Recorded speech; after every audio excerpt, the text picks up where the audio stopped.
where inside one unassuming cave, a team of excavators found the bodies of not 1, 2, or 3 animals, but 7. But what was really strange was the fact that these bodies were all exceptionally preserved and mummified. They were staring at an animal that did not exist in the region anymore. Yeah, damn, how do we not know how? This is incredible, no? Because there are other cheetah remains in the same cave. Like, we gotta find out how.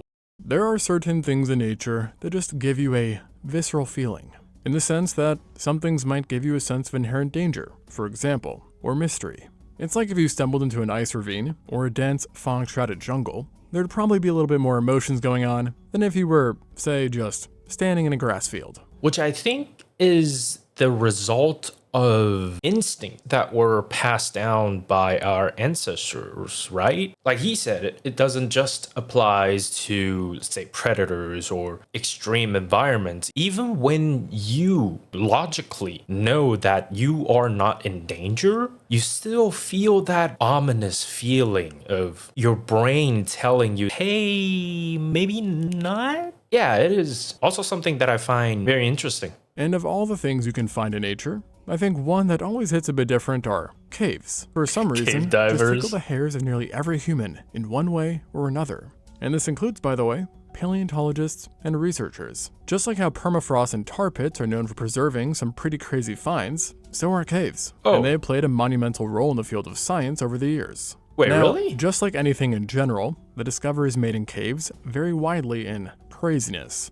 As sometimes a cave will hold nothing, or a pretty common find, while other times what's discovered is straight up bonkers. And given that caves were for a large part of history, essential to various group of hominins, it's not a surprise that a lot of the finds actually relate to our kind. Bears also hide in caves, wolves, and it's not just that, it's also their droppings, their preys too, right? So, that would make sense. But it's got to be a lot more complicated than that, though, right? Because I didn't really thought about the possibility because of, usually you hear about caves, you know how volatile they are, right? I don't know, I just thought humidity, water, and the volatile nature would make it less likely to survive, but at the same time, there are caves still standing. I guess it depends. Like he said, sometimes you find nothing, but when the requirements are met, you get very well preserved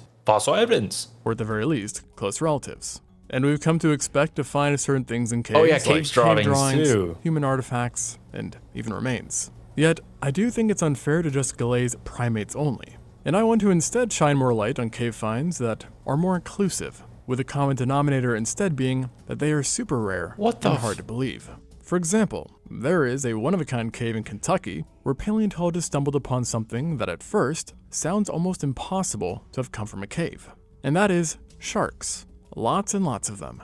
It's the Mammoth Cave in the gobsmack middle of Kentucky, which for my non-Americans is landlocked. And yet, within this cave, which, fun fact, also happens to be the longest cave system in the world, researchers made an odd discovery in 2019, which was that they found fossilized remains of sharks. And not on the cave floor, mind you, but embedded into the cave walls and the ceilings themselves. In other words, a cave almost constructed by fossils. What? Wait, doesn't that mean the entirety of this cave, where it's at in Kentucky, I don't know how long ago, but it was underwater, right? And it turns out that the sharks were aplenty, with hundreds of specimens being found. And up to this point, they've identified over 70 species from this one place alone. Wow. Including species of sharks like the clavusodons, which don't look anything like modern sharks. That's a shark? And the reason for this is that all these sharks are extinct, prehistoric, and extremely old, dating back some 340 million years ago, all the way back to the Carboniferous period.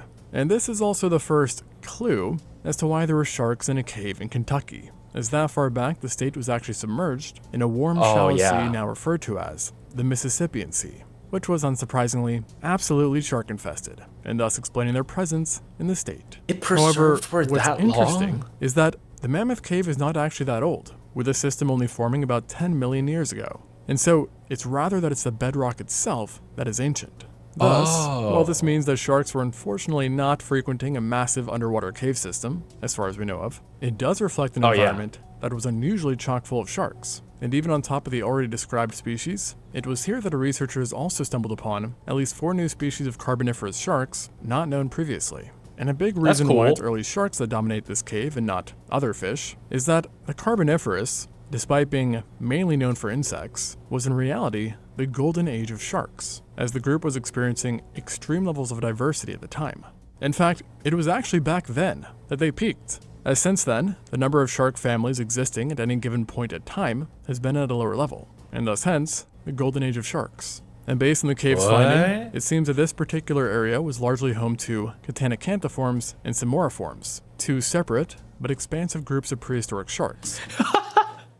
Look at the 7th one on the top from the order 1 Simoriforms. What the hell is that on its back in front of the fin? They have this, I don't know, what even is that?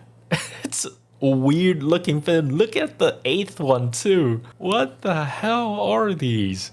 That combined with the other lesser abundant groups resulted in a water world where sharks were basically every kind of animal. And what I mean by this is that if you snorkeled in the spot back then, you would have seen some sharks nibbling on coral, others eating shells, and then of course those that were more traditional.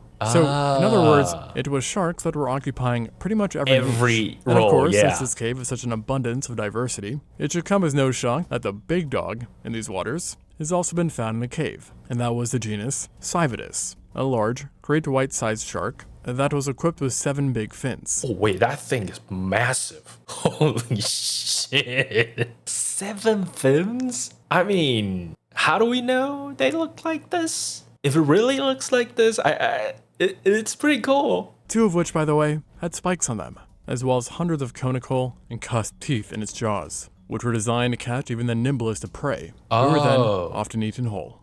And though this was a shark-eat-shark world, researchers have also ended up finding other animals in Mammoth Cave, such as ray-finned fish, eels, ray-like elasma branches, various kinds of coral and crinoids, brachiopods, orthocones, urchins, as well as conodonts. These are obviously, ancient. It's not every day you stumble into a cave in the Midwest and come face to face with fossilized sharks and marine animals. But we are just getting started. Because if you think that would be trippy, just imagine this. One day you're in Chile on vacation and just exploring, when all of a sudden you find a massive and partially open cave in the Magallanes region.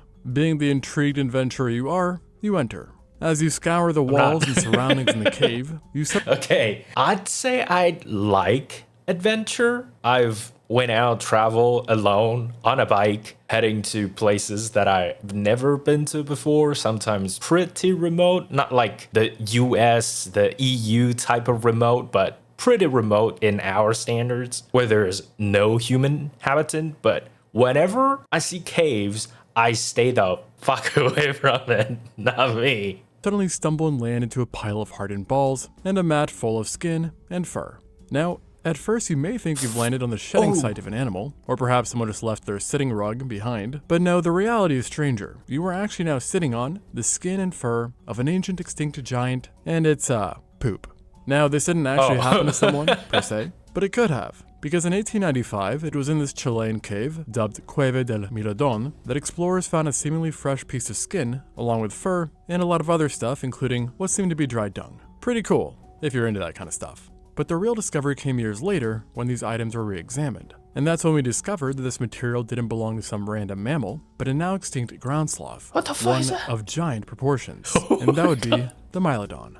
This chunk of an animal died out in the area some 10,000 years ago, and was among the largest animals still alive in the area at the time, measuring up to 4 meters and weighing up to 2 tons. I feel like if you're not some kind of enthusiast, you would have just walked past it, wouldn't you? I mean, I would. If I see fur or dried up feces, I would not pick them up and examine them.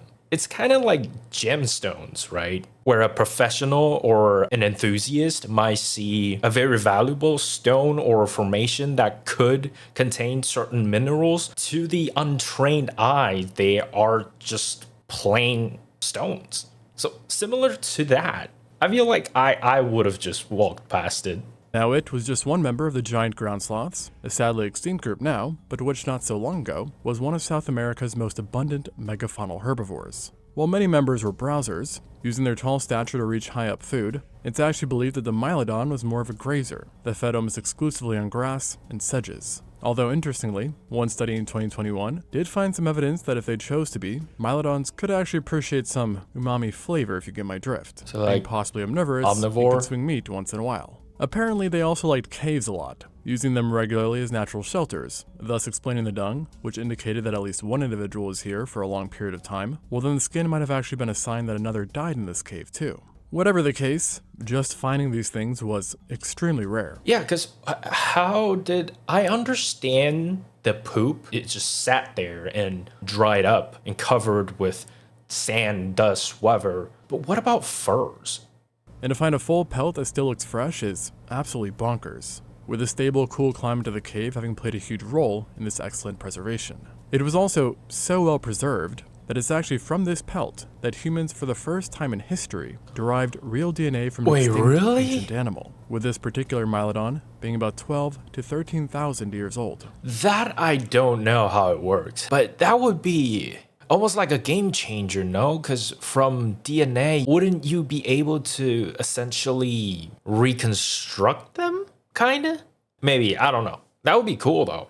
Unsurprisingly, the dung also held up pretty nicely, revealing the food it consumed, and even the parasites that camped out in its guts, namely nematodes. Additionally, the remains were in such a condition that we got a clear idea of what its skin texture Yeah, the and skin fur would have textures been are like, still with the team there. noting the skin to be incredibly thick and leathery. So, in other words, pretty good protection. Then on top of that, they even discovered the presence of biological chainmail in the skin as well. Essentially, as thousands of small bony osteoderms were embedded into the dermis itself, giving this large tank some serious protection. Oh, I was gonna say, I saw that on the skin itself. I thought it was some kind of spore or something growing on their skin, but no, those are armors. Okay. Along with these fresh findings, numerous bones were also excavated from the cave as well. And there were a lot of these, as collectively based on right mandibles, it's been suggested that a minimum of 23 Mylodons at some point used this cave. Wow. One of the largest aggregation of ground sloth specimens anywhere in the world. But like I said in the beginning, humans or hominins in caves isn't anything new per se. Yeah. And I pretty much could make an entire video on their discoveries alone.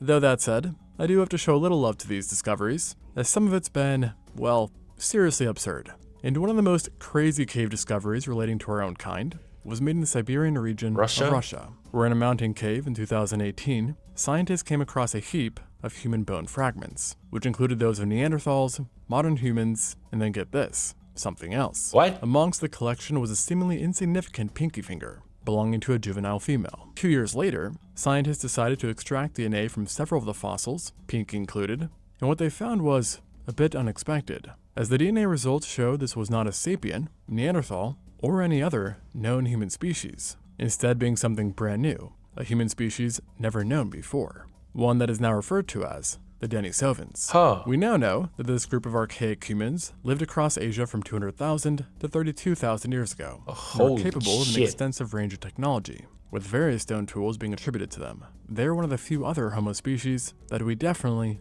beyond doubt, interbreeded with some modern cultures, such as people from Papua New Guinea and the Aita Magbukan in the Philippines, possessing between 3 to 9% Denisovan DNA, which is not an insignificant amount by any means. As for comparison, most non-Africans... Neanderthal ancestry. Wait, we have pretty high Neanderthal ancestry.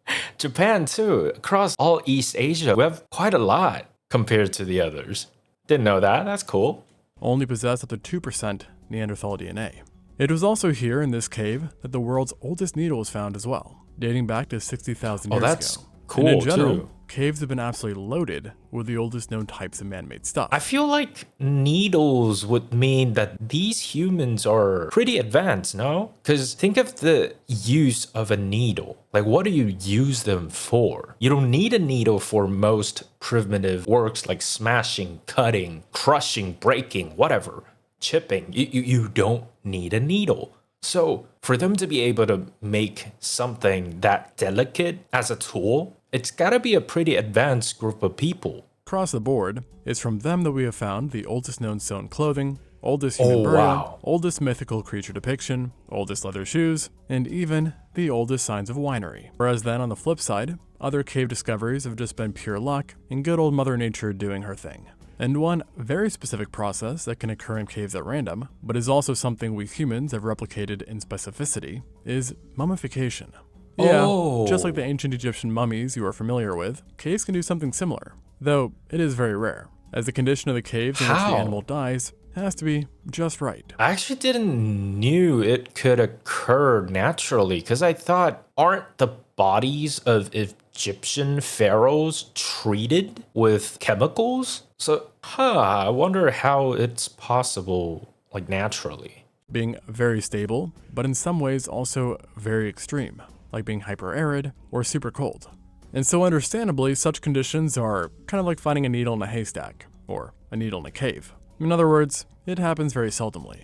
But in the 2020s, one pretty massive discovery was found of this occurring at a level never seen before. This find was perhaps unsurprisingly made in Saudi Arabia within the brutally hot and dry Arabian desert, where inside one unassuming cave, a team of excavators found the bodies of not 1, 2, or 3 animals, but 7, and larger ones at that. Yeah, so I guess the humidity plays a part, temperature also plays a part, formation, whatever, also plays a part, so that bacteria doesn't grow and eat away the remains and all that. But how is mummification even possible? And that in alone is already kind of unusual, but what was really strange was the fact that these bodies were all exceptionally preserved and mummified, looking like they could have died a week ago. And yet, the researchers knew this could not obviously be the case, as they were staring at an animal that did not exist in the region anymore. Cheetahs. In Saudi Arabia, the last wild cheetahs ever spotted were observed in 1973, and are for now considered locally extinct. And yet, here they were in this cave in 2020, mummified. And something curious about the mummies was that DNA testing found that all but one of them were not closely related to the last known Saudi cheetahs, who were Asiatic, with these mummies instead appearing to be more close to the Northwest African subspecies. Different species? And this seems to be a result of the wide range in the age of the mummies, for these 7 cheetahs did not die together, making their preservation all the stranger. What? And as a whole, they range from about 4,000 years old to just 127. With the youngest dated being the sole one more related to Asiatic cheetahs. And what this indicates is that this cave was used extensively by different groups and might have been a den for kittens. A hypothesis backed by the fact that on top of mummies, researchers would also find dozens of more cheetah specimens that were skeletalized. Now, we're not sure why these 7 in particular were mummified while the rest were not, but regardless, we should be counting our lucky stars, as despite being over 4,000 years old, the oldest mummy still managed to retain its physical shape, skin, teeth, and internal organs. Yeah, damn, how do we not know how? This is incredible, no? Because that made it even weirder. Because I thought there would be some natural chemical minerals that might have caused this in a very specific environment. But there are other cheetah remains, skeletals, in the same cave, and only these 7 cheetahs that has a span of 4,000 years to around 100 years. Like, we gotta find out how. That is insane to think about. What? And just for context, this makes it about 700 years older than the mummy of the famous pharaoh, King Tut. Pretty impressive, right? Now, with this said, there is another case of mummification in the cave that is touted by some as being even more rare, as it has to do with a species that is fully extinct and has really become the flagship of extinction to many.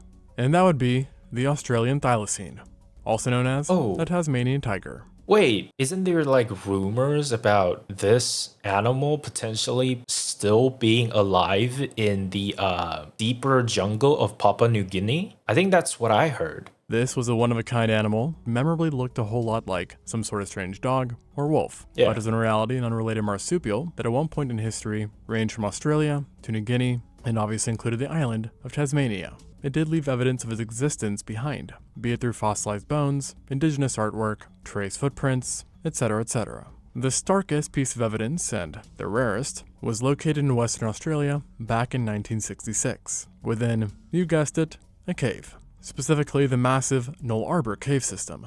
It was found in an L-shaped cave hole, now dubbed the Thylacine hole, where researchers discovered a cesspit of animal remains, including a snake, lizard, bird, cat, dog, rabbit, kangaroo, wallaby, and Tasmanian devil remains. But then, deeper inside the hole, about 430 feet from the entrance, they discover something else on top of a rock pile. Wait, before that, why would you, again, back to the analogy that I used, the difference between an untrained eye or enthusiast and a normal people is that if I see a hole in the ground, I'd stay away from it, not explore it, right? But yeah, since it's I don't know how deep it is, but it seems pretty vertical. So it might have just been a death trap for these type of animals. And also like the Cheetah cave, where there are also other animals, fossil or skeletal remains in there, but somehow there's just this one specimen that is